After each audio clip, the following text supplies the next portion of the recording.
2015, Dr. Jim Kennedy and I worked with Thibaut, Fruition Sciences, to look at the activity method that he developed with Jennifer Barrick at Fresno State and see how tannin maturation was changing in berries from veraison to harvest. We monitored 75 blocks with 35 wineries. 9 of the blocks were outside of the Napa Valley, just in Cabernet Sauvignon. The idea behind that was to get a large, pretty much metadata set to understand the variables controlling activity in the vineyard.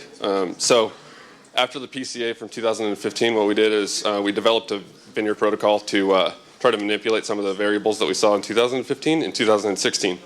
So in 2016, we worked with a vineyard in Mount Veeder with Charles Thomas and Will Thomas at Thomas Shea Vineyards. We did a shade cloth trial using 40% shade and 80% shade with control. We used Lycor quantum sensors, Lycor 190R quantum sensors on both sides of the treatments so that we could quantify the amount of photons kind of hitting the berries on each side. Then I did 5 sample sets. I skinned all the samples. I did 16% ethanol extractions on the skins, plus I did 66% acetone extractions on the skins.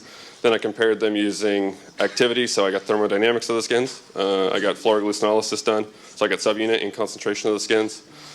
Low molecular weight, so I got anthocyanin concentrations, and then I also did gel permeation chromatography, so I got size exclusion.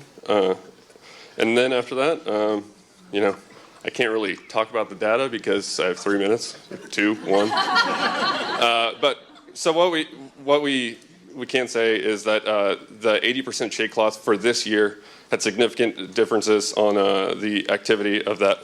And then we made nano fermentations, so we did small batches of each replicate, and basically the significant differences that we saw inside of the last at commercial harvest, the last set, they held over through into post-fermentation wine, so that was pretty important. So, moving on, last part. 1 minute? Oh, man. So, going forward, basically what we're trying to do is to develop, develop vineyard tools for viticulturists to have better ways to manage phenolics in the vineyard, and 2, to have better methodologies to measure concentration, because right now we have conversion yield of 40 to 60%, so we have like 40 to 60% of the tannin that we really don't know about. We don't really know what's going on with it because it's modified hypothetically inside of the berry itself. So, okay. Is that good? 3 minutes? Yes. Thank you. Very good. So I'm not sure everyone understands what conversion yield is and what activity is.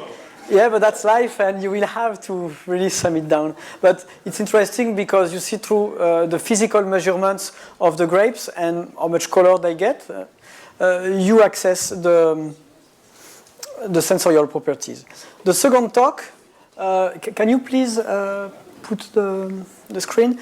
The second talk is from Erin Galarno. I thought it was very interesting because we focus so much on polyphenol for wines, but Erin will talk about polyphenols, but not for wine, for the plant. So, Erin, you have your slide. Okay. Great. Good luck. All right, so quick introduction to my dissertation, which is focusing on the phenolic compounds in wood of grapevine and how this influences grapevine trunk diseases. So for people who don't know, grapevine trunk diseases is a complex of diseases that infect the permanent woody structure of vines. Esca and Eutypa dieback both show leaf symptoms. However, Phomopsis and Botrisphaeria dieback do not show any leaf symptoms out in the field, and we only see no growth at a cordon or at a spur position. So, there we go. So I am focused specifically on Botrisphaeria dieback, which is caused by 21 different fungi, and focusing in on just one of those pathogens, I am trying to understand what the phenolic compounds are in reaction to the infection. And the reason I'm doing this is because we can't see the disease until we see no growth. So trying to understand what is going on and finding an early detection tool for this is really important.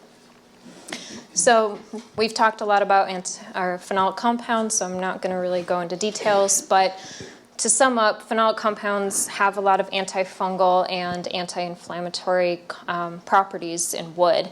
However, the pathogen I'm focused on is able to metabolize all these compounds. So to illustrate this, phenolic compounds, stilbenoids, are significantly increased in wood that's infected with the pathogen in comparison to a wound control and a healthy vine. However, like I said, different Botrysphaeria pathogens are able to break this down. So all in all, we want to understand this pathogen interaction to inform us on why the Botrysphaeria pathogens are so virulent and aggressive in comparison to even other trunk diseases.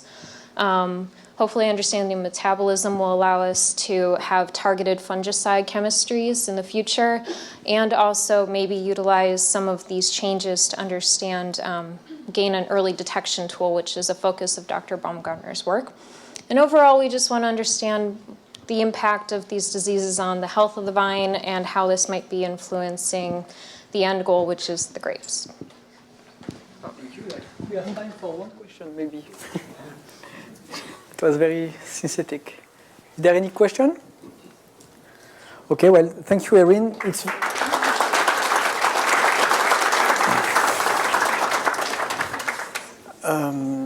So interesting to see that phenolics are synthesized also to protect biological organisms. The next speaker is Luca Briante. We've known for many years, but Luca, I'll let introduce yourself. Yes, so I will try to condense 7 years of my life in 3 minutes. So, where's my slides? Just keep going. Okay. So I'm Italian. I did my PhD in Burgundy after some works in Bordeaux, and after one first postdoc in Italy, I came at UC Davis to work as a postdoc in the cultural lab. My work has always focused on the relationships in space and time between the physical environment, the plant material, and man, the operations, and what are the causes of the variability in space and time. So the reason for doing that is that the variability is a cost, and there's a different way to try to approach this problem. And one big idea that came several centuries ago to some French guys was to use the terroir to extremize the variability when it's too large to coalesce and transform the variability from a cost to a value. So that's what I actually call the new French paradox. So, according to a reference from the OIV in 2010, so the International Organization for Vine and Wine, what transformed the variability from a cost to a vine is basically knowledge of the interaction between the physical environment and the viticultural practices. So, in my work, I focused on this aspect, and I have a full stack approach from understanding, modeling, and managing. I worked on the plant-soil-water relationships and developed new methods to visualize and quantify the absorption of grapevine in soils.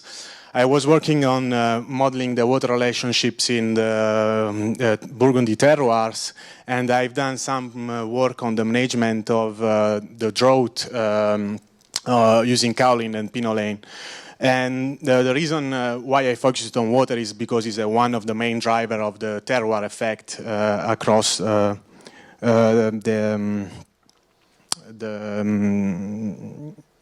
I have a problem here. Yeah, so that's why I'm very happy to have joined the cultural lab, because we have a very big project on the vineyard variability, which is the Efficient Vineyard Project, as a federal grant that will last for some years. And our role in this project is to understand and manage the spatial variability and implement site-specific variable rate management approaches.